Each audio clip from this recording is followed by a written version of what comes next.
სალამი ბატონი გიორგი, სალამი მაყურებელო, ბატონი გიორგი ლაბაძე პირველად არის დღეს ჩვენთან სტუმრად ჩვენს არხზე და უნდა ვილაპარაკოთ ამერიკაზე და იმაზე თუ როგორი შეთავაზებები შეგვიძლია ჩვენ გვაქვს შანსი რომ გავუკეთოთ ამერიკას საქართველოს დეოკუპაციის საკითხის ირგვლივ.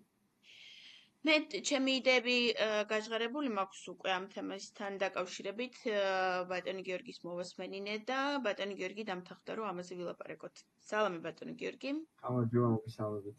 მადლობა დაინტერესებისთვის. ესე იგი, მე როგორი ისცა მაქვს, ანუ ასე ვთქვათ, ორი წინადადება მექნებოდა, მე რომ ყოფილიყავი საკმარისი ძალაუფლების ადამიანი საქართველოში, ან რაღაცა ამის პოსტი მქონდეს, ასე ვთქვათ. არის ასეთი ალფასი ხშირე, საკმაოდ პოპულარული ინტერნეტ გვერდია, სადაც სამხედრო ნიუსები იწერება და ალფასი ხშირეს რაღაცა სამხედრო სპეციალობის ჯგუფის ადამიანები არიან ამ გვერდის უკან და მათ აქვთ პროექტი, დათვლილი აქვთ რა დაუჯდება საქართველოს დეოკუპაცია. თავიდან ბოლომდე თავისი ყველაფრით და თანხა არის 10 მილიარდის ფარგლებში. თქვენი აზრით შესაძლებელი იქნებოდა თუ არა ასევე ეს ერთი, ასე ვთქვათ, ხაზი. მეორე, ჩვენ ვიცით, რომ ამერიკა დაინტერესებული იყო საქართველოში ლაზიკის პორტის აშენებით, გქონდა კიდევაც ამაზე ხელშეკრულება, რომელიც ჯერ კიდევ წინა ხელისუფლების დროს დაიწყო ამის ირგვლივ პროცესები და შემდეგ უკვე ახლანდელმა რუსულმა რეჟიმმა ეს პროცესები შეაჩერა. საქართველომ რო შეძლოს ისევ დაუბრუნდეს იმ ხელშეკრულებას, რომელიც ჰქონდა და გაუკეთოს ამერიკას ასეთი შეთავაზება ამ 10 მილიარდის ირგვლივ. რო ჩვენ ამერიკა დაგვეხმაროს ამ 10 მილიარდით და მერე ან ამერიკასთან ერთად გავაკეთოთ დეოკუპაცია, ან ჯერ ჩვენ გავაკეთოთ ამ ფულით და მერე დაიწყოს ამერიკამ პორტის მშენებლობა, აი ამის ირგვლივ თქვენი აზრები როგორი იქნება? დიახ. ხო, ის არის რა, ცოტა ესე იგი ძველი თემაა და ჩემი აზრით რთულიც, იმიტომ რომ მოგეხსენება, რომ ბევრი სენსიტიური მომენტია აქ, ესე იგი იმის გარდა, რომ თქვათ ეს შესაძლებელი თუ იყო მაგის დათვლა ძალიან საინტერესო, როგორ არის იდეა 10 მილიარდის საკითხი. თუმცა აქ ხო მაინც ძირითადი წამყვანი თემა ხო პოლიტიკური პროცესია რა. ანუ არსებითად იმიტომ რომ თანხა შეიძლება იყოს მეტი, ნაკლები და რაღაცა, ხო. კი ბატონო. ამიტომ ახლა ეს თავარი არის ამ შემთხვევაში ჩრდილოელი მეზობელი და მისი ისეთი დესტრუქციული ინტერესები ჩვენთან მიმართებით, რომ რაღაცნაირად საქართველოს სახელმწიფო ან არ არსებობდეს, ეს არის, ასე იგი, ამოცანა, ან კიდე იყოს ძალიან სუსტი.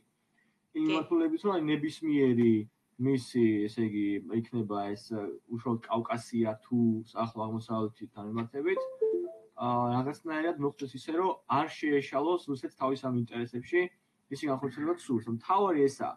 ჩემი აზრით, რუსეთს ჩვენ წინ რომ დაუდოთ ეგ 10 მილიარდის, თქვათ, პირდაპირ.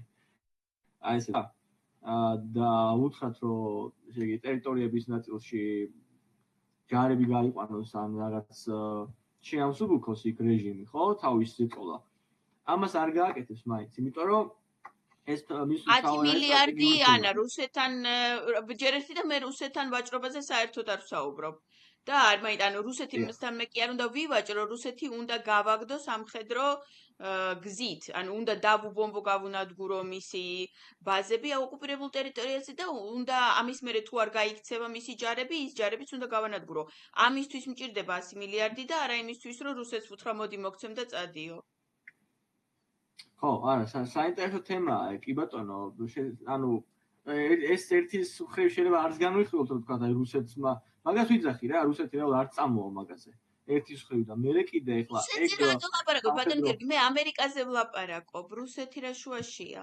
ანუ აი როგორც ხო. ახლა ამერიკა ჩვენ ვხედავთ რომ ამერიკა უკრაინასთან რაღაცა ასეთ შეთანხმების პროცესშია, რომ ცდილობს რომ შეთანხმდნენ უკრაინა და ამერიკა და ამერიკა დაეხმარება მთლიანად უკრაინას ყველაფერში, რაც სჭირდება იმისთვის, რომ ომი დაასრულოს, ისე როგორც უკრაინას შეუძლია და სანაცვლოდ ამერიკა მე ამ თანხებს დაიბრუნებს იმ წიაღისეულებით, რაც აქვს უკრაინას. ჩვენ მაგალითად ახლა წიაღისეულები გვაქვს თუ არა ეს არ ვიცი, შეიძლება ჩვენს გქონდეს რაღაცა ისე არის წიაღისეული, რაღაცები რაც საქართველოს ამ ვალებს გადაფარავს, მაგრამ ჩვენ გვაქვს პორტი და რომ პორტი რომ ზუსტად უნდა ამერიკას და პორტის აშენებით რომ ზუსტად დაინტერესებულია, ეს ვიცით უკვე. ამიტომ უფრო ისეთი ანუ მაგიდაზე გვექნება ძლიერი საგანი და ძლიერი სავაჭრო ამერიკასთან სავაჭრო და არა რუსეთთან. რუსეთი გასანადგურებელია, რუსეთი მოვაჭრე მხარე არ არის. და აი რომ ამერიკას მოველაპარაკოთ, რომ მოდი ჯერ ერთად გავანთავისუფლოთ მთლიანად საქართველოს ტერიტორია და მერე დავიწყოთ პორტის მშენებლობა. ან მოდი ჯერ 10 მილიარდი მომეცი, მე გავანთავისუფლებ ჩემ ტერიტორიას, დავაბრუნებ სახლში დევნილებს, რომელიც თავის სახლებში უნდა ცხოვრობდნენ და მერე დავიწყოთ პორტის მშენებლობა. აი ამაზე ვლაპარაკობ. კი არა, გავიგე, უბრალოდ როგორც ასეთი ჩემი აზრით, როცა საუბარია მსგავს წინადადებაზე, ჯერ ერთი ამერიკელებიც თავის მხრივ ყველა შემთხვევაში ითვალისწინებენ ფაქტორს, რუსეთის არსებობის ფაქტორს და იმიტომ არის ესეთი ფრთხილი შეერთებული პოლიტიკა, თორე აქამდეც გადადგამდა მაგნატიც რო ვთქვათ 10 მილიარდი კი არა, მეტსაც მოგწევდა ჩემი აზრით, რომ აი ეს ჩვენი ტერიტორიების მთლიანობა საგდგენილი იყო და სამალოდ შენარჩუნებული იყო საქართველოს როგორც სუვერენული და ძლიერი სახელმწიფო. ამაზე არა, იმ მომენტში, როდესაც ჯერ მანამდე სანამ უკრაინა ასე ძალიან დააზიანებდა და უკრაინას ანუ მთელი მსოფლიო თავის სანქციებით და რაღაცეებით ძალიან დააზიანებდა რუსეთს იმ მდგომარეობამდე, რომელ მდგომარეობამდეც ახლა არის დაზიანებული, მანამდე შეიძლება ამერიკას ეფიქრა, რომ ეს ძალიან დიდი ხლაფორთია. ამიტომ არ ეფიქრა ჯერ იმაზე, რომ დეოკუპაცია უნდა გააკეთოს. მეორეს მხრივ, ახლა უკვე როდესაც უკრაინას დაეხმარება და უკრაინის ტერიტორიიდან რაღაცა დონით გააძევებს რუსეთს და აქ პორტი ისედაც უნდოდა. და ჩვენ ვიცით, რომ ანაკლიასთან ის საოკუპაციო ხაზი ძალიან ახლოს არის და არ ერჩივნება ამერიკას, რომ ჯერ ის პრობლემა მოიშოროს, რომელსაც 2 მეტრში რუსეთი ქვია და მერე ააშენოს ამხელა პორტი, მერე დახარჯოს ამდენი მილიარდი, ვიდრე დახარჯოს მილიარდები და მერე კიდე უსაფრთხოებას რაღაცეები პრობლემები მომავალში შეექმნას. რომ ჯერ მოგვარდეს ეს პრობლემა და მერე აშენდეს პორტი. არა, კი, გასაგებია, რომ ჯერ ასე იგი თანხის გადაყრის თემა რო არ გამოუვიდეს, ჯერ შეიძლება რუსეთის მოშორება იყოს პრიორიტეტი, მაგრამ ჩემი აზრით ის რომ ჯერ საქართველოს რაც არის ჩვენი კონტროლებადი ტერიტორიები და ფარგლები ქვეყნის, ის თუ არ გაძლიერდა უფრო მეტად, ტერიტორიების დაბრუნება ძალიან ბუნდოვნად მეჩვენება რა, ეხლა აი ჩვენ ნახეთ, ხო, უკრაინა არის ხა ისა რა ქვია, ჩართული ესეთ ღია ომში, ყველაფერი არის ამოტივირებული ისა ზედაპირზე და უკრაინას შეუძლია ამერიკის დახმარებით თუ ამერიკელები დაუშვებდნენ საჭირო იარაღების მიწოდებას, ხო, უკრაინისთვის შეეძლოთ და შეუძლიათ რუსებს აბსოლუტური დარტყმები მიაყენონ, ხო? და აქ გამოვლინდა ბევრი მერყეობა, აი მაგალითად დემოკრატების ადმინისტრაციაში ეს ძალიან ესეთი გამოვლინება იყო, რომ ისინი მერყეობდნენ აი ამ გამანადგურებელი იარაღის მიწოდებასთან დაკავშირებით, აი ატაკამსთან დაკავშირებით მაქვს საუბარი პირველ რიგში და კიდე იქ სხვა რაღაცებიც იყო. და ნუ დემოკრატები ბატონობის მოვიშორეთ და ახლა ხო 4 წელი ყავს, ბევრად უფრო უკეთესი სიტუაცია გვაქვს და ბევრად უფრო უკეთესი თეთრი ყავს, ვიდრე გქონდა და გყავდა. ხო, მეც მაგას ვამბობ, მაგრამ ნუ ნახოთ როგორ წავა ახლა რესპუბლიკელებში საქმე, ნუ ეს კიდე დრო გვიჩვენებს. მაგრამ ყოველ შემთხვევაში მე იმის თქმა მინდა, რომ აი ესეთ ღიად ცხელ ომში ჩართული უკრაინასაც კი ამერიკელებს გაუჭიდათ კონკრეტული სახეობის იარაღის მიწოდება და ხა საქართველოს მაინც შეეხლა ესეთ ცხელ ომში არ იმყოფება რუსეთთან და რამდენად გარისკავს ამერიკა რომ ჩვენგან მოგცეს მსგავსი სახის იარაღი შეძლებს კი საქართველოს ამას თან აქ როგორი თემაა ნახეთ რუსეთის მომენტი ყოველთვის წესით უნდა იყოს ის რომ მას არ უღირდეს რაღაცა დონის ზიანი რომ ესე ვთქვათ მიეყენოს თვითონ დაზიანდეს და ანუ ესე ვთქვათ დახარჯულის და სარგებლის ფარდობა კონდეს ესე ვთქვათ რა ნებისმიერი ინტერვენციის დროს და ეხლა რამდენად შეგვიძლია ჩვენ მსგავსი ზიანის მიყენება, რომ რუსეთს ესე ვთქვათ ფასი დავუჯინოთ, ეს ძალიან საეჭვო თემა არის საერთოდ. ეხლა იმიტომ რომ პირველ რიგში იმიტომ რომ ქართული საზოგადოება განიარაღებული ტობრივად,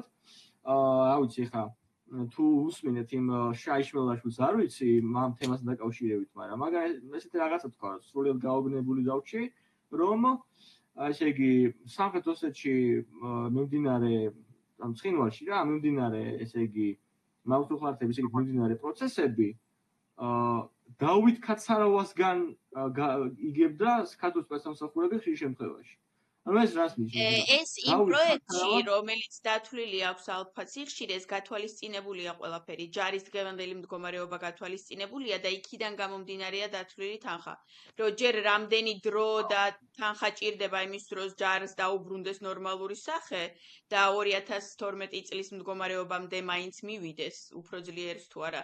და მერე რა იარაღი გვჭირდება, რომ ამ ძლიერმა უკვე ძლიერმა ჯარმა ჩაატაროს საქართველოს განთავისუფლების ოპერაცია. ეს ყველაფერი ამ თანხაში შედის. აჰა, ხო, ანუ მაგ 10 მილიარდის მერე უკვე მზადდება განთავისუფლების ოპერაციაზე. ხო. ხო, არა, მე მაინც გონია, რომ ამერიკას თუ ეს ინტერესი აქვს, რომ ვთქვათ, უსაფრთხოების კონტექსტში პორტი ააშენოს, პირველ რიგში უნდა გაადიეროს არსებითად, ეხლა რაც არის, ესე იგი, საქართველოს შეერაღებული ძალები იქნება თუ ეკონომიკა და სხვა რამ. ჩემი აზრით, ამერიკული გარკვეული, არ ვიცი ხა, ეს ზოგს საერთოდ ჩვენ ფანტასტიკის სფეროთ, მაგრამ რაღაც ამერიკული ბაზის რაღაცა გარკვეული ნიშანი უნდა გააჩნდეს საქართველოში და მხოლოდ ამის შემდეგ იქნება ეგ საკითხები შესაძლებელი, თორემ არსებითად ეხა საქართველოს მხრიდან ესე იგი თუ რუსეთი არ დასუსტდება კატეგორიულად და კატასტროფულად, ხო? ეს ესე იგი თუ დაშლის პირას თუ არ მივა, ხო? რამდენად ღირს რომ ჩვენ შებელ შემთხვევაში, ხო? და ამერიკელი ჯარების აქ არ ყოფნის დროს ესე გადავიდეთ ღია შეტევაზე, ხო? მაგიმართულებით. ეს არ საერთოდ შეტევის თემას მეორე თემა, მე მგონია რომ მანდა პირველ რიგში სპეცსამსახურებმა უნდა ჩაატარონ ის ოპერაციები, რომ აქ მოხდეს განწყობებზე გავლენის მოხდენა ჩვენს ოკუპირებულ ტერიტორიებში, რათა არ იყოს ძიმე სამხედრო ოპერაციები ჩატარებელი რა. მე ესე მგონია, რა ვიცი, ხა შეიძლება ძალიან ვწდები, მაგრამ კი, და იმისთვის რომ დისტანციურად იქნეს შესაძლებელი თვითონ ბაზები დისტანციურად რო გავანადგუროთ და მერე უკვე ასე ვთქვათ გაწმენდის ოპერაციები იყოს მხოლოდ ხმელეთზე ჩასატარებელი, რომ მთავარი საქმე და მთავარი ისინი დარტყმები მოხდეს დისტანციურად. ასე წარმომიდგენია მე და ასეა ჩემს პოლიტიკურ პროგრამაში ეს ყველაფერი გათვლილი. და მე სამხედროებთან რო ვლაპარაკობ ამ თემაზე, უმეტესად ასე ვლაპარაკობთ, ასე ვხატავთ ამას მომავალში, რომ ჯერ დრონებით და შორს რაღაცა მსროლი იარაღებით ნადგურდება ეს ყველაფერი და მერე სამხედრო ჯარი შედის მხოლოდ რომ ანუ თქვა გაწმინდოს იქაურობა და არა ის რომ იქ ავტომატებით ირბინოს და ვიღაცა ხოცოს. ეს თამაინტერესებს, ხო, ეგ ძალიან მნიშვნელოვანი თემაა. აი, ეს ესე იგი, ამ გეგმაში, ამ 10 მილიარდის გეგმაში თუ როგორც არის ეს გეგმა. მან როგორ არის გათვალისწინებული, ანუ უშუალოდ ბატონო გიორგი, უკაცრავად, მე არა, სამხედრო ისენი, სამხედრო კუთხეს ამ ოპერაციის ასე ვთქვათ. მე განვიხილავ იმ ადამიანებთან, ვინც სამხედრო სპეციალისტები არიან. თქვენთან მე მინდა როგორც ამერიკის პოლიტიკის სპეციალისტთან, ხო, ამერიკის პოლიტიკის სპეციალისტთან მინდა ლაპარაკი, რომ აი თქვენ როგორ წარმოგიდგენთ ამერიკელები უშუალო ღია სამხედრო თავდასხმის ოპერაციის დაგეგმვის კუთხით ამ ეტაპზე ვიზახეთ ეს და ხვალ საქართველოს სანამ უკრაინამ არ დაამთავრა თავისი არ განახორციელებენ ხარდაჭერას. ეს არის ერთგვარი შედგენილი პოლიტიკა რა, აი კი არა ახალი ესე იგი ჩვენ მიერ წამოწყებული რაღაც განმათავისუფლებელი ომი და ბრძოლა კი არა ნეტავ ის გადაარჩენინათ რაც დავშით. ეხლა ესეთი სიტუაციაა. ეხლა ძალიან ძიმე სიტუაციაა ზოგადად რა. მე ესე მგონია. ამიტომაც ესე იგი ამერიკელების ხედვა ჯერ ერთი თავიანთი როგორც ამერიკული ჯარის, ისე მათ მიერ მხარდაჭერილი ჯარის და მათ მიერ მხარდაჭერილი ქვეყნის მიერ სამხედრო ინტერვენციის მიმართ სკეპტიციზმი ძალიან მაღალია ამერიკულ საზოგადოებაში დღესდღეობით. და ეს ამას რაღაცნაირად რა ვიცი, უნდა ეშველოს რამე თქვა როგორ თქვა. უნდა შეიცვალოს ეს მომენტი ცოტა ხნის შემდეგ ალბათ შეიცვალო. მაგრამ ყოველ შემთხვევაში დღეს იმდენად გადაღლილია ეს ამერიკული პუბლიკა, თუნდაც ელიტები, ხო? აი ამ ომების შესახებ, იგივე ეს ისრაელიდან გამომდინარე, უკრაინიდან გამომდინარე, რომ აი საქართველოს მხრიდან სრულიად ლეგალური თუნდაც აი ეს გამათავისუფლებელი ოპერაციის წარმოებას, ჩემი აზრით ისინი ამ ეტაპზე არ დაეთანხმებიან გამწვავების სიშიდან გამომდინარე, იმიტომ რომ ჩვენ არ ვიცი, მათ ბევრად მეტი სადაზვერვო ინფორმაცია ექნებათ. ჩვენ არ გაგვაჩნია თავდაცვის საშუალებები და თუ რაღაცა მოხდა და რუსეთმა თავი გაიგიჟა, მათ შორის 10 მილიარდის დახარჯვის შემდეგაც კი ამას დამზღვევი ჭირდება. და ეს დაინახონ ამერიკელებმა, რომ ამის დამზღვევი გააჩნიათ და თუ დამზღვევი არ გააჩნიათ, ამას ისინი არ დაუშვებენ რა, იმიტომ რომ ეხლა ჩვენ იმას ხო არ დავიწყებთ ხოცებივით, რომ მეორე ფრონტის გახსნა უნდა თო ეს ხო არ უნდა ვთქვათ. რეალურად მაგას ამბობ ზუსტად რომ აქ მეორე ფრონტის გახსნა უნდა ოპოზიციას, ხო? ჩვენ მაგას ხო არ ვიძახით, ჩვენ ვიძახით, რომ აი ამ შესაძლებლობები როგორია, ხო, საზოგადოდ და ისე არ უნდა გამოვიდეს, რომ ამერიკას მართლა მეორე ფრონტის გახსნის თემაზე უწევდეს საუბარი, ხო? და არც არის მაგის თემა, თუ არაფერში არ აწყობს ამერიკას ეს თემა, რადგან მაშინ ახლა მეორე მხრიდან შემოვუვლი მე და მეორე მხრიდან დაგისვამთ კითხვას. თქვენი აზრით, როდის დაუბრუნდება ამერიკა საქართველოსთან იმაზე ლაპარაკს, რომ ჩვენ იქ რო პორტს ვაშენებდით, ეს პორტი უნდა ავაშენოთ და მოდით ახლა აზრზე მოდით, ცოტა დალაგდით და დავუბრუნდეთ ამ საკითხს, იმიტომ რომ ძალიან მნიშვნელოვანია ეს ჩვენთვის. აი ეს მომენტი როდის დადგება თქვენი აზრით? ყველა ვარიანტი ჯერ უნდა დასრულდეს, ესე იგი უკრაინაში, რაიმე სახის ზავით ეს ომი. დიახ. ეხლა ზოგი იმას იძახის, რომ ტრამპმა გაყიდა ეს უკრაინა, მე თანხმობ საინფორმაციო ველი ისე. დებლები რას იძახიან, ამას არ მივაქციოთ ყურადღება, მათი რიტორიკა არ მოინტერესებს. აი ნახეთ, ეს მნიშვნელოვანი რატო არის, ჩემი აზრით. ერთის მხრივ, აი ეს ალტინფოს წონის და დონის საზოგადოება, ხო, წარმოგიდგენია როგორი რას იძახის რა, მაგრამ მეორე მხრივ ამას შეუერთდა ეგრეთ წოდებული ინტელექტუალური ელიტის ნაწილით, რომელმაც სხვათა შორის დააკვირდა ძალიან გააქტიურა ეს ანტიამერიკული რიტორიკა და კონკრეტულად ანტიტრამპული რიტორიკა, ესე ვთქვათ რა, ეს ძალიან დამაზიანებელია.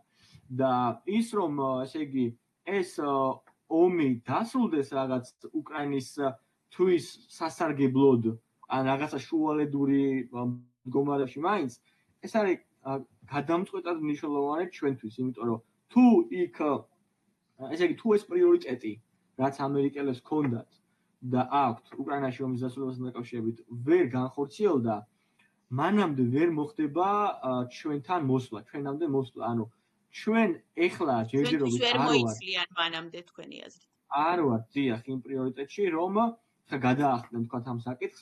ამერიკა ძალიან ძლიერი სახელმწიფოა, მაგრამ კეთება ნამდვილად არ შეუძლია. მით უმეტეს ეხლა ჩვენ ნახეთ რუბიოს და ტრამპის პირველი დღეები, როცა ესე ლათინურ ამერიკას ჩამოუარა, ხო?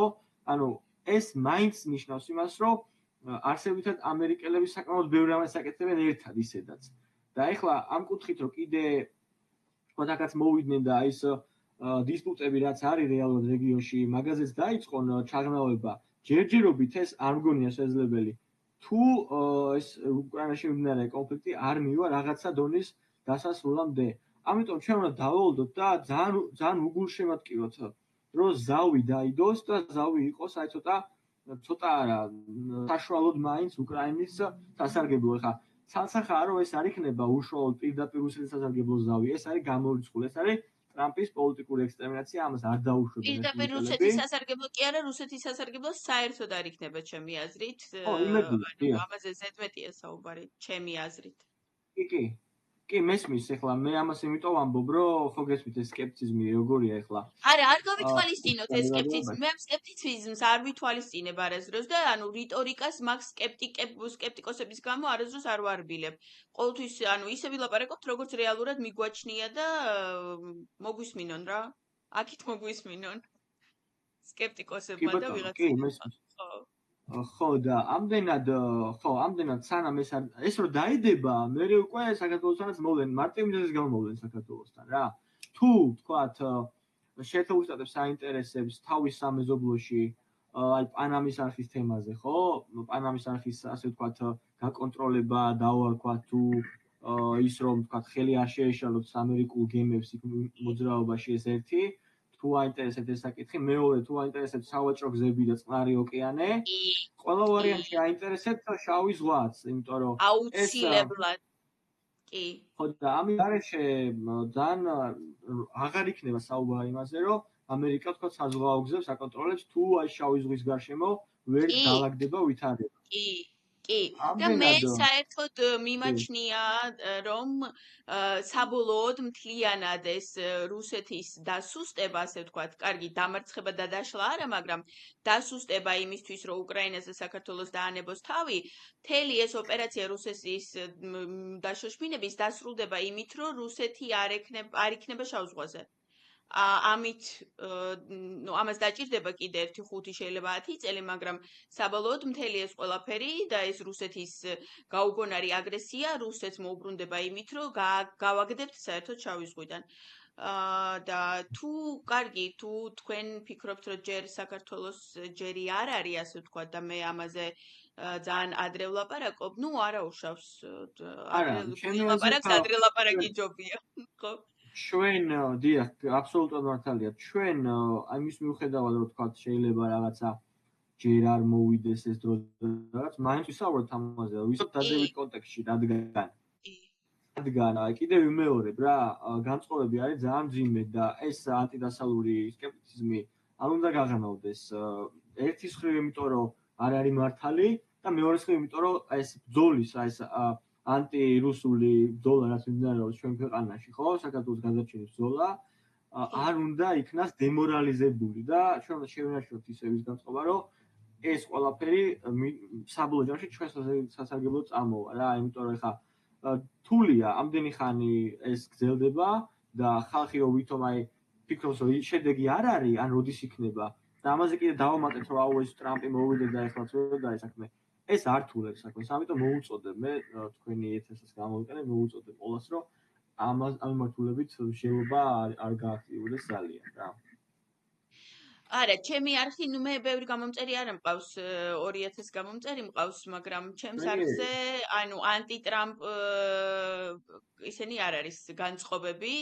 მე ამას ვსპობ, ასე ვთქვათ, ვმარხავ ნებისმიერ ანტიტრამპისტულ განწყობას და სანამ ჯერ კიდევ გაიმარჯვებდა, მანამდე რამოდენიმე თვით ადრე დავიწყე მე ჩემი მსმენელის შემზადება იმისთვის, რომ აუცილებლად ჩვენ გამარჯვებისთვის და უკრაინას გამარჯვებისთვის ჭირდება ტრამპი, რომ აუცილებლად იმისთვის, რომ აი ეს ჩემი პოლიტიკა, დეოკუპაციის პოლიტიკა დასრულდეს იმით, რომ არა მარტო საქართველოს და საერთოდ შავი ზღვა გათავისუფლდეს, ამის შანსი მარტო იმ შემთხვევაში გვაქვს თუ შემდეგი 4 წელი იქნება ტრამპი. ანუ ჩემი მსმენელი ამ ხრივ ძალიან ასე ვთქვათ აზრზე მოსულია ჟარგონულად რო ვთქვა. ამიტომ ხო, მაქსიმალურად ჩვენ შეგვიძლია ისე ვილაპარაკოთ, როგორც ტრამპისტებს. მე ტრამპისტად ვთვლი ჩემ თავს და არ ვითვალისწინებ არანაირ, არასდროს არ ვარბილებ რიტორიკას იმის გამო, რომ ვიღაცა სკეპტიკოსებმა უფრო მომისმინონ ან რაღაცა ესეთის გამო. კი ბატონო. ხო და ხო. ჩემთვის სპორტბენ და ჩემთვის სრულიად გაუგონარია, როცა აი უცნაურ მომენტში რაც რეალურად ამ სპორტის შესახებ საერთაშორისო მედია უფრო ბევრ ანალიზს აკეთებს, ვიდრე ვთქვათ ქართული მედია, ხო? და ის რომ ეს ხო, ესაა ძალიან უცნაური თემა. ის რომ ეს ჩვენ უნდა დავქონდეს ერთი საერთაშორისო ინსტიტუტი და მეორეში მე ამერიკელებს თხოვდეთ რომ აი ეს მოგვიახლოვდნენ მოკლედ აი ეს სადაც არის ჩვენს კონტროლებად ტერიტორიაზე გადმოვლენ, ამის ნაცვლად სრული დუმილია და ამ ხრივას რა ვიცი, მე მგონი რაღაცნაირად უნდა გამოვიღვიძოთ, იმიტომ რომ ჯერ ერთი წარმოვიდგინოთ, ჩვენ ოცნება რომელიც ამბობდა რომ აი ომის და მეორე ფრონტის გახსნა უნდა ვიღაცას, ფაქტობრივად რუსეთმა თავად ჩართო საქართველოს ახლა შეიძლება რუსეთმა თავად ჩაგვთოს ახლა ამ ომში თვითონ, იმიტომ რომ წარმოვიდგინეთ ოჩამშიაში თუ გაიხსნა რუსული ბაზები, ხო, სამხედრო ბაზები, უკრაინას დაუშინა ხო რაკეტები. ანალოგიურად უკრაინას უნდა ეცადოს რომ მე ეს ძალიან გაანადგუროს მინდა ეს რომ ეს ბაზა. მოხდეს, მე ეს მინდა და ძალიან არის. რომ მოხდეს. ხო რომ და როგორ აეროპორტიც გამოჩნდა გაანადგუროს უკრაინამ და ის ოჩამჩირეში რამე თუ აქვთ უკვე მოსწრებული გაკეთებული რომ ესეც გაანადგუროს. და მე ძალიან რატომ არ ამბობენ მათ შორის ქართულ წარმომადგენლები რომ ომში რუსები გვთავენ თვითონ და არა ამერიკელები რასაც ამდენი ხანი ლაპარაკობდნენ ხო ის არის. ნუ გაუგებარი არ არის მაგრამ ეს მაინც არა, ჩემი არხის საერთოდ იმიტომ არსებობს, რომ ტელევიზია უკაცრავად და გამოდებილებული ეს1 და იმიტომ რომ ოპოზიციაა კიდე სრულიად გათიშული. მე ერთიც და მეორეც რომ მუშაობდეს ისე როგორც უნდა მუშაობდეს, მე არ მექნებოდა საქმე საერთოდ. მე ამაზე არ მომიწევდა ლაპარაკი. და მე რატომ მიწევს ამაზე ლაპარაკი? მე იმიტომ მიწევს, რომ მე აფხაზეთიდან ვარ და 2019 წელს, როდესაც დავინახე, რომ ქოცებს საერთოდ უკვე მიგვიყვანეს ბოლოს გავრილოვამდე, რომ მე მომიწევს იმის გაკეთება და იმაზე ლაპარაკი, რომ დეოკუპაციაა საჭირო და ნუ აი ასე დაიბადა მე ჩემი არხი. ამიტომ არც ოპოზიციის და არც ტელევიზიის იმედი მე არ მაქვს და იმიტომ ვარ ამ თემის ირგვლივ ძალიან აქტიურად. და მე კიდე ასევე ის კომპანია რომელსაც უნდა აეშენებინა თავიდან ეს პორტი ამერიკული ძალიან მსხვილი კომპანიაა ძალიან ძლიერი კომპანიაა და დარწმუნებული ვარ რომ ვეცადოთ რაღაცნაირად თვითონ მე ვიპოვე ამ კომპანიის საქართველოში აქვთ ოფისი რომელიც ახლა მიძინებულია თავიდან მაშინ დააარსეს ოფისი და თავის რუკაზე სადაც პორტები აქვთ აი ამ რომ შევხედოთ ამერიკიდან ჩინეთამდე აი ასეთ ზოლზე სულ აი ასე აქვთ პორტები ამ კომპანიას და ჩვენი პორტი რომელიც არაუშენებიათ მაგრამ გეგმავდნენ რომ უნდა აეშენებინათ დატანილია რუკაზე ხო და მაგ დატანილ რო დაიტანეს ახლა უნდა მიიყვანონ ის საქმე ბოლომდე და უნდა დაიწყოს აქეთკენ მოძრაობები მე მგონი კონტიზეა საუბარი ხო კონტი გრუპზე არა ცერბერუს მენეჯმენტია ეს კომპანია აი სხვათა შორის იგივე ის ადამიანი რომელიც ესე იგი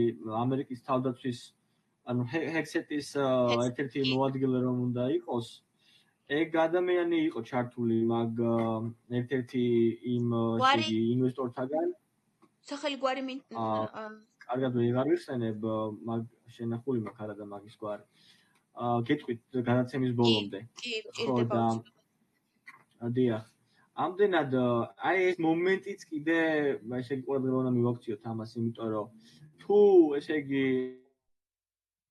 ეს ხეთ არ დაუდასტურებთ მის კანდიდატურა მაგრამ ნუ მალე დაადასტურებენ სენატში თუ ეს ხალხი უშუალოდ ესე იგი სახელმწიფო ფედერალური თანამდებობის პირები გახდებიან ხო შესაძლებელია ეს ინტერესი უფრო ცალსახა იყოს აი კიდევ ვიმეორებ რა 3 კვირაა გასული სულ ადმინისტრაციის ინაუგურაციიდან და ჯერ ძალიან ადრე არის რაღაცეებზე აქცენტის გაკეთება, იმიტომ რომ მე როგორც მახსოვს, აი ესე იგი მაიკ პენსი და მაიკ პომპეო 2018-19 წლებში იყვნენ საქართველოში.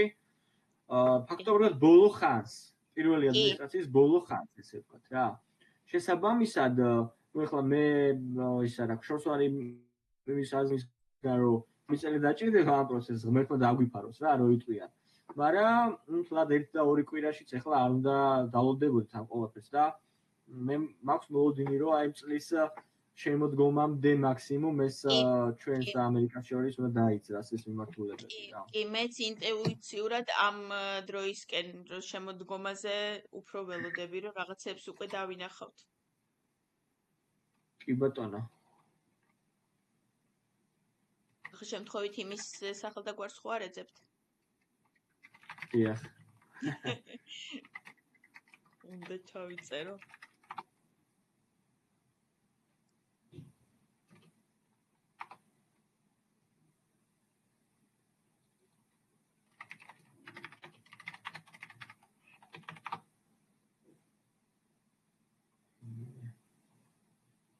ამას თუ რაღაც ამოჭრით ხო მე ახლა არ მოუშავს ასეთ პაუზას ეს ის არის სამუშაო პროცესია და ამას ნორმალურად მიიღებს ჩვენი მაყურებელი. მოკლედ ეს რა არის ახლა რაღაცა ვიპოვე ამის გვარი რაღაცა X-ზე იწყებოდა ხო მე ამ ვიდეოს მაინც მე ხვალ დავდებ და მანამდე გვაკიდე დრო რომ მე ვიდეოს ქვეშ ეს არის Fineberg ეს არის სტივ ფაინბერგი, მე გამოგზავნით ცალკეც, როგორც შეიძლება მოიძებნოს და ანუ ეს ადამიანი მონაწილეობდა მილიარდერია, მოკლედ ყველაფერი. ეს ადამიანი მონაწილეობდა ამ ესე იგი ანაკრის სპორტის ეს არის ის კომპანია კონტეს ვიღაც არის ხო, რომელიც თქვენ თქვით კონტე? დიახ, კონტის ერთ-ერთი თანახმწიფრებელი გახლდათ. დიახ.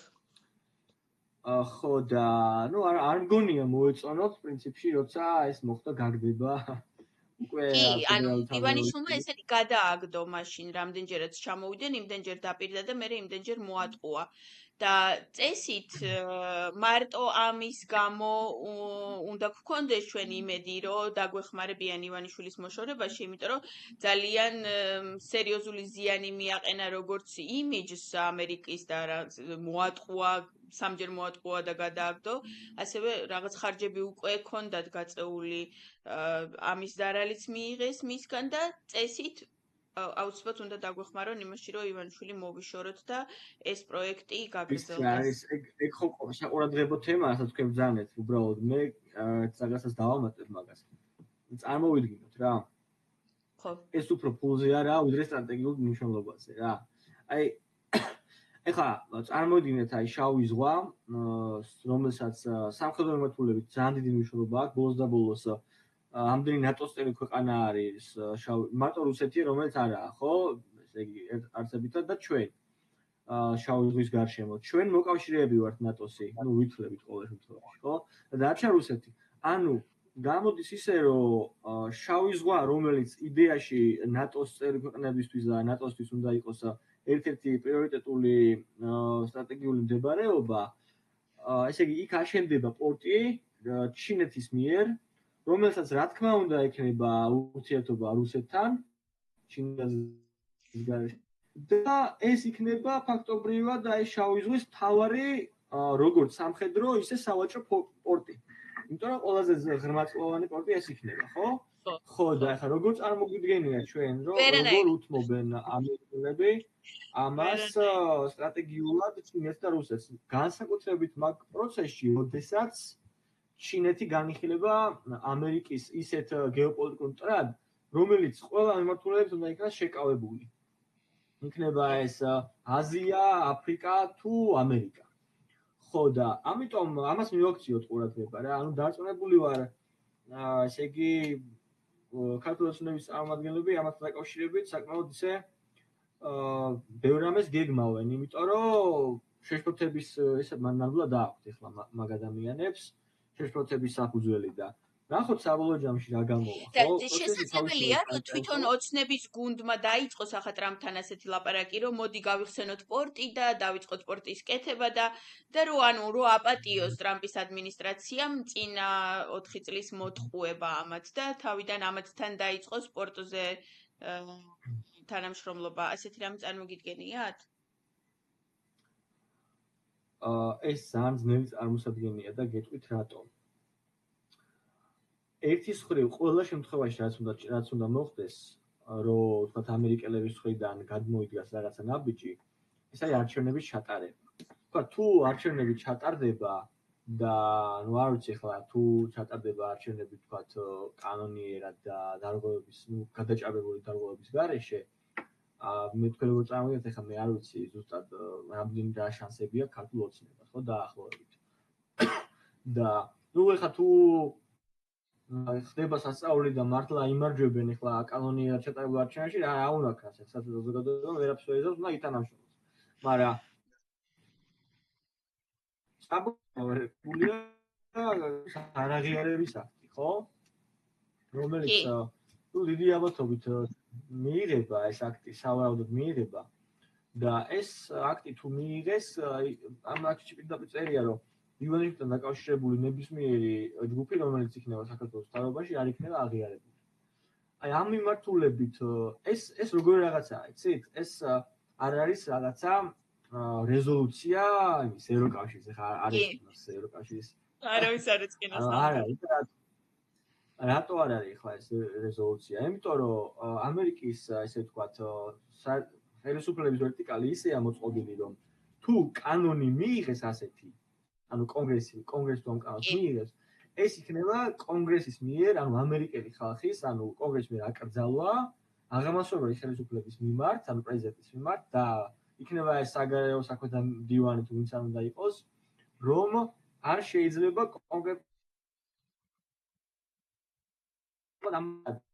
ნებისმიერი, ასე ვთქვათ, ისმის ხო ჩემი ხმა? კი. ხო, ნებისმიერი თანამდებობის პირი, ნებისმიერი აღმასრულებელი ხელისუფლების თანამდებობის პირი, ვინც გადადგავს ნაბიჯს, ხო, ამ მიმართულებით ქართულ ოცნებასთან ურთიერთობაში, იქნება ამერიკული კანონის დამღვევი. და ამას არავინ არ გააკეთებს, რა თქმა უნდა, ხო? ამიტომ ახლა ეს კანონი რაც დაარეგისტრეს, თუ მართლა მიიღეს, მე არ ვიცი აქ როგორ განვითარდება მოვლენები, ჩემს ძალიან დაიძაბება, იმიტომ რომ ფაქტობრივად ის ესე ვთქვათ ილუზიები, რაც იქნება ამ მიმართულებით, რომ აი დაალაგდება ტრამპთან ურთიერთობა და ზამებს გავსია, ჩაბარდება წარსულს. იმიტომ რომ არც ტრამპს და არავის აღარ ექნება იმის, რომ ეს რაღაცნაირად თანამშრომლობა შეძლოს ქართული ოცნების წარმომადგენელთან. შესაბამისად, ეს რომ მოდის, ანუ ეს თემა თუ დადგა, მერე როგორღა გრძელდება ქართულ ოცნების ურთიერთობა, ხო? გამოდის აი საქართველოს და ქართულ ამერიკულ ურთიერთობები ზოგადად არის ძალიან დამძიმებულ მდგომარეობაში. რა თქმა უნდა, ქართული ოცნების პირველ რიგში გამო, ხო? კი. აი ის შევეხები რა, კობახიძე ამბობს ხოლმე, რომ შემხვედრ ნაბიჯებს ველოდებით ამერიკისგან. და როგორი რაღაცაა ეს, ნახეთ. სიამოვნებაში საქართველოს და ამერიკას შორის იყო ორმხრივი თანამშრომლობა. ეს თანამშრომლობის პრინციპები დაირღვა ქართული ოცნების მიერ, როცა მათ დააბრალეს ამერიკელებს, რომ ომში ჩართვა უნდა. როგორ შეიძლება შენ მეგობარ ქვეყანას უნდადეს, რომ ომში ჩაგრთოს და ამას როცა აბრალებ, ეს თანამშრომლობის თემა იღება. სწორედ ამიტომ მაგის გამო მოხდა იგივე წვნების შეჩერება და სტრატეგიული შეთანხმების შეჩერება. და როცა ამას აკეთებს, თქვა ერთი მხარე არღვევს ამ შეთანხმებას და ადგება მე ისევ ის მხარე და ისევ მეორე ნაბიჯები გადმოდგი ურთიერთობის დარეგულირებისთვისო. ეს არასერიოზულია და ეს ჩვენს ყველამ უნდა გვესმოდეს, რომ მსგავსი ნაბიჯების გადმოდგმა ნაკლებად ექნება ადგილი ტრამპის შემთხვევაში. აი, რო წარმოვიდგინოთ რა, ეს არის ლობისტები და რაღაცა არ კონდეს ვინმეს ილუზია, რომ ქართული ოცნება არ ცდილობს, რომ ეს ლობისტები ან დაიქირაოს ან რაღაცა. უბრალოდ მაგ ისეთი მომენტია, რომ ეს ლობიზმი არ ჭრის, აღარ ჭრის. ანუ თუ რაღაცა ზღვარს ყველანაირ ზღვარს გადავიდა, ხო? ის ლობისტი, რომელიც ჯამში ამერიკულ კანონს ემორჩილება, აღარ გააფორმებს ხელშეკრულებას აი ამ ანტიამერიკულ ძალებთან. და აი ესაა საბოლოო ჯამში იმის მიზეზი, რომ ვერავინ ვერ ნახეს, რომ აი საქართველოს, ანუ ქართული ოცნების ხარდამჭერი ერთი კონგრესმენი მაინც გამოვიდეს, რა, ასე ვთქვათ. ამიტომ აი ასეთ მდგომარეობაში არის პრინციპში ვართ ჩვენც ამათი წყალობით და ნუ საკმაოდ ძირითადად ქართული ოცნების შეერების კუთხით. რა ვიცი, მოსაძებნია, ასე ვთქვათ, გამოსავალი ამ ძირითად მდგომარეობით. ასევე წინა პრეზიდენტობის უკვე ბოლოსკენ ბოლო დღეებში, როდესაც უკვე წაგებული ქონდა არჩევნები და უკვე იმასაც ხედავდა, რომ ივანიშვილმა პორტზე გადააგდო, ტრამპმა მიიღო ასეთი კანონი, რომ ვინც საქართველოს ოკუპირებულ ტერიტორიებს რაღაცა დამოუკიდებელ სახელმწიფოებად ცნობს, ისინი ძალიან სერიოზულ დარტყმას მიიღებენ ამერიკისგან.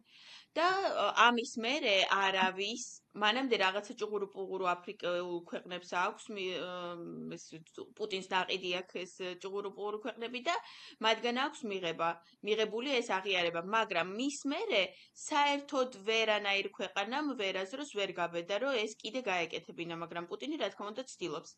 ამას არაკეთებს ბელორუსი, ამას არაკეთებს ჩინეთი, მიუხედავად იმისა, რომ ძალიან თანამშრომლობენ რუსეთთან.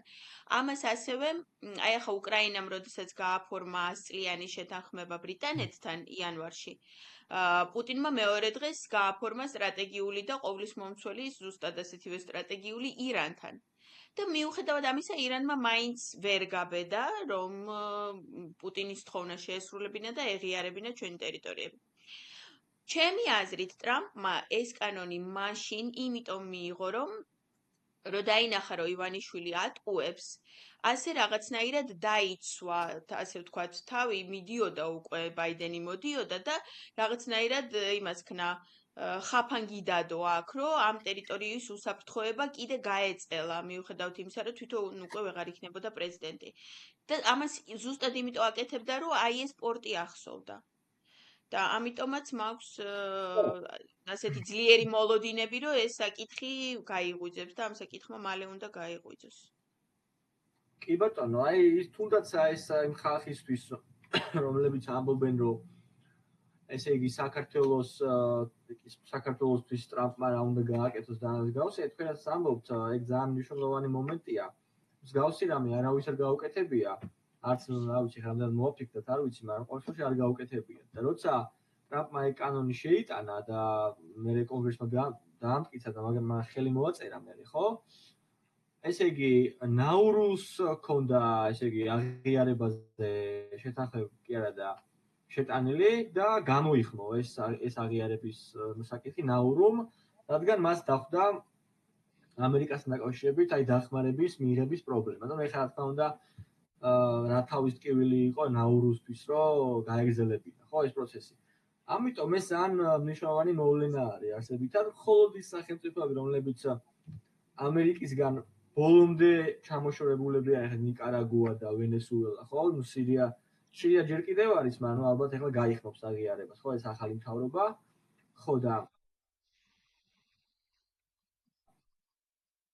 ეს საკითხია და რესპუბლიკელების დაინტერესებაზე მიუთითებს რა საქართველოსი და ნუ მეც დიდი იმედი მაქვს, რომ ყოველ შემთხვევაში შემოგვს. ხოთაშორის აი მაშინ ეს როცა ამერიკელებმა გააკეთეს ეგ კობახიძე გამოვიდა და რა ვიცი, მადლობების თქვა და უპრეცედენტო რამ მოხდა, მოკლედ ესე აღნიშნა რა.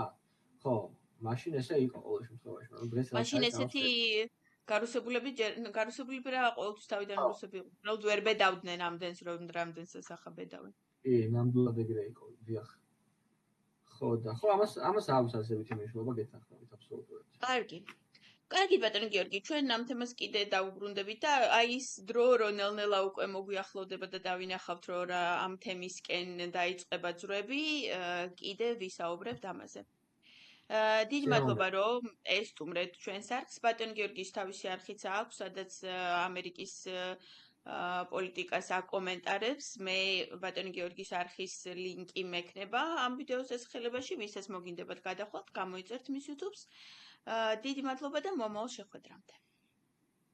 დიდი მადლობა, ნახვამდის. ნახვამდის.